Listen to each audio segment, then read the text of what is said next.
Bismillahirrahmanirrahim. Elhamdülillahi Rabbil alemin. Vessalatu vesselamu ala nebiyyina Muhammed ve ala alihi ve ashabihi ecma'in. Esselamu aleykum ve rahmetullahi ve berekatuh. Hürmetli din kardeşlerim.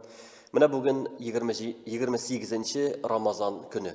Hem indi biz özümüzün adetteki derslerimizni devam ederiz. Lakin bugünkü derste min söylep gitesim kile hayit namazı turunda.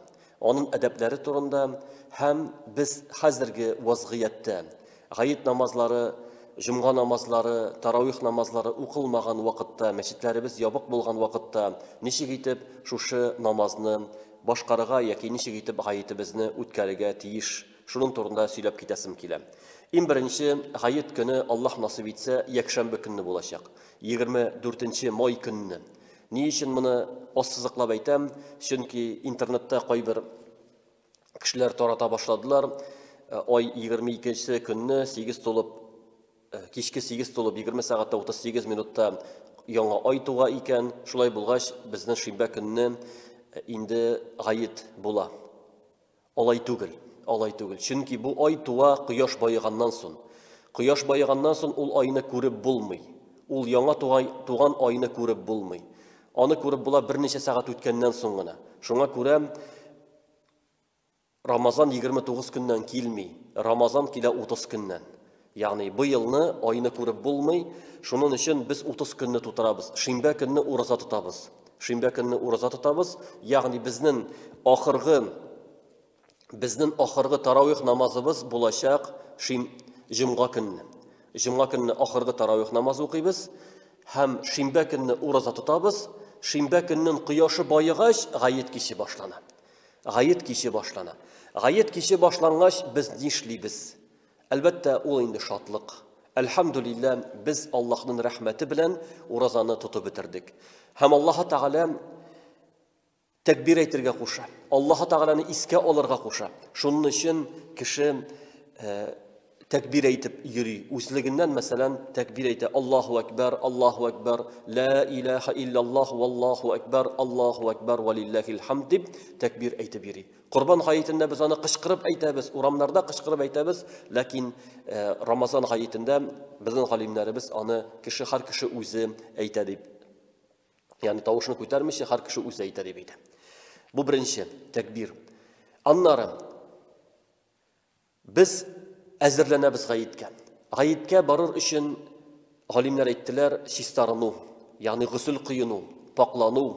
Hayır kişiler gayit mınçasın kireler misal için. Gayit aldığından mınça kireler yuğunalar.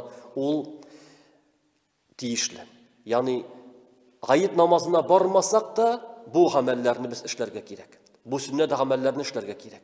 Yani şistarnabız, paklanabız, ol günni motor, şista, yanga, yaki şista yuğulgan kiyimlerimizni kiyebiz. Şulay yok, irtengi namazdan son, ol günni irtengi namazını ide okuybiz. Okugandan son, ağız aşu, bir neçe hürme aşap koyu, yaki yüzüm jimeşe aşap koyu sünnet bulup tura. Peygamberimiz sallallahu aleyhi ve sellem irtengi namaz okugaç, gayet namazına bargançı hürme aşap koyaydı. Hem 90 bilen aşıydı. Peygamberin sünneti hürme aşağında taq iti aşağı. Birni, yaki üçni, yaki 5ni aşağı uldağın Peygamberimizin bir edebi bulup tura. Anlarım dağı bir meselege ihtibar etirge kirek, fitr sadakası. Fitr sadakasın gayet namazına hatlik biri bitiru kirekli. Tiyişli, şuna göre fitr sadakasın biriga kirek. İndi mesela bir megan bulsağız, indi 2 gün kaldı, gayetke, Cuma, Şimbe günleri kaldı. Şuna göre indi fitr sadakasın muhtaçlarını bilsəgiz, üzəgiz, iyelerine tapşırığız, bilməsəgiz, məsələn, qoysa uyuşmalar, zəkat fondunu, yaki qoy bir meşitlerde fitr sadaqalarını jiyib, muhtaçlarga taratalar iken, şularga akşalatamı, yaki rizq bilenmişinde üzəgiz nişik soyliysız, şunu taratırga kerek. Hammında indi qoy bir kişiler tarafından taratıla, yani mesela rizq bilen birge kerek, yani akşalata dürüst tugil deyip, yok bu mesele bahasleyi bir galimler tarafından iki türlü fikrini eytüşler var, lakin bizim mezhab galimleri акчалата бирүне рөхсәт итәләр. Чөнки Пәйгамбәрбез саллаллаһу алейхи ва саллям әйтте, ул көнне фақирләрне, мохтаҗларны байытыгыз диде. Ягъни кешедән сорап йөрмәсеннәр, ул көнне бәйрәм итсеннәр, мохтаҗ булмасыннар дип әйтте. Шушы байытыгыз дигән сүзгә таянып, ягъни акчалата кешеләргә бирергә ярый. Фитр садакасын бирергә ярый һәм ул мәсьәләдә шикләнергә кирәк түгел. Аннары әгәр дәген кояш чыкканчы инде фитр садакасын биреп бетерергә кирәк. Кояш чыгып сөңге биеклегенә үтәргә күтәрелгәч, ягъни кояш чыгып 1 ярты сагать үткәч, 40 минут үткәч, инде гаит намазы укыла. Ләкин бу елны бу үзенчәлекле гаит. Җомга намазлары дагын Рамазан буе укылмады. Таравих намазлары дагын укылмады, гаит намазы дагын укылмый. Гаит намазы укылмый, әмма ләкин мусульман кеше әгәр дәген ул гаитне бер кашында калдырмаган икән, әгәр дәген ул һәр вакытны гаиткә йөргән икән, һәм күңеле белән гаиткә барырга тели икән, Аллаһ Тәгалә аңар әҗр савап язачак. Ягъни син күңелем белән, я Раббым, минем гаиткә барасым килә, ләкин мин бара алмыйм, шушы Аллаһ Тәгалә белүчерәк безнең хәлебезне, күңелендә шундый ният бар икән, Аллаһ Тәгалә әҗр савап язачак. Чөнки Пәйгамбәрбез саллаллаһу алейхи ва саллям әйтте, әгәр дәген кеше сәфәргә китсә, яки авырса, һәм шул сәбәпле үзенең гадәти гыйбадәтләрен калдырса, ул кешегә өендә ничек укый иде, шундый савап язылыр дип әйтте. Ягъни гүзерле сәбәпле гыйбадәтне калдырсаң, сиңа әҗр савап языла. Шуңа күрә гаит намазы укымасак тагын иншалла әҗр савапка ия булабыз. Әйе, икенче бер фикер бар, ул инде Шафигый мазхабында, Ханбали мазхабында. Аларда гаит намазын кеше әгәр дәген соңга калса, өйдә укыса дагын ярый дигән фикер бар, ләкин безнең мазхаб галимнәребез гаит намазының шарты җомганың шарты дип әйттеләр.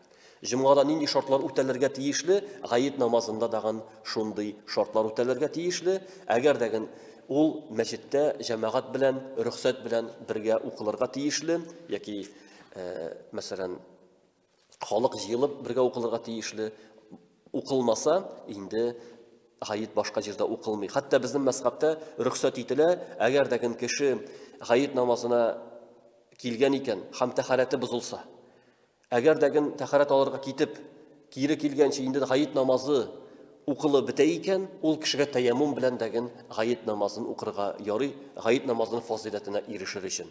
Шуңа күрә бу мәсьәләдә безнең мазхаб галимнәребез әйтә, ягъни җәмәгать белән генә укыла һәм өйләрдә аерым рәвештә укылмый дип. Шуңа күрә без инде шушы җирлектә яшәүче мусульманнар Абу Ханифа мазхабы белән Аллаһ Раббыбызга шушы мазхаб гыйбадат кылабыз һәм шул Аллаһ Раббыбызга шул өйрәнгән шушы мазхаб юлы белән гыйбадат кылабыз, Аллаһка якынаябыз. Шуның өчен без шушы тәртипне саклыйбыз һәм инде әгәр дәген гаит намазын укымасак, ягъни иншалла без гөнаһлы булмыйбыз һәм киресенчә саваплы булабыз, әгәр дәген кеше һәр вакытны шушы гаитне калдырмыйча йөргән булса. Аннары тагы бер мәсьәләгә игътибар итәргә кирәк, ягъни без гаит намазына игътибар итәбез, онытабыз фарыз намазны. Иртәнге намаз, гаит көнне укылган иртәнге намаз гаит намазыннан өстенрәк. Чөнки ул фарыз. Гаит намазы ул ваҗиб, яки кайбер галимнәр фикере буенча сөннәт дигән. Шуңа күрә иртәнге намаз фарыз гамәлләр өстенрәк. Кем борчыла икән, мин гаиткә бара алмыйм дип. Син борчыл, мин ник фарыз намазларны укымыйм микән дип. 5 вакыт намазны ник укымыйм мин? Аллаһ каршында ул өстен.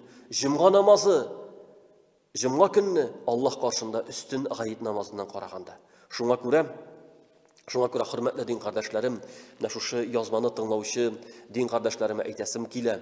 Аллаһ Раббыбызга якынайык. Аллаһ Раббыбызга фарызларны үтәү белән якынайык. Аллаһ Тәгаләнең иң сөйгән гамәле фарыз гамәлләр. Шуңа күрә иртәнге намазларны, ястү намазларын, илә акшам икенде намазларын калдырмыйча вакытында башкарыйк. Шулай ук атнага бер тапкыр җомга намазларына дагын барыйк. Бу авырулар иншалла үтеп китер. Дөньялар иншалла җиңеләер, мәчетләр Аллаһ бирсә ачылыр иншалла. Шуңа күрә без ниятлик намазларга йөрергә. Һәм шулай ук гаит көнне әлбәттә ул бәйрәм көн. Без бәйрәм атмосферасын тудырырга тиешлебез. Бәйрәм көн Шулай ук бер-беребезгә бүләкләр бирик, балаларыбызга бүләкләр бирик.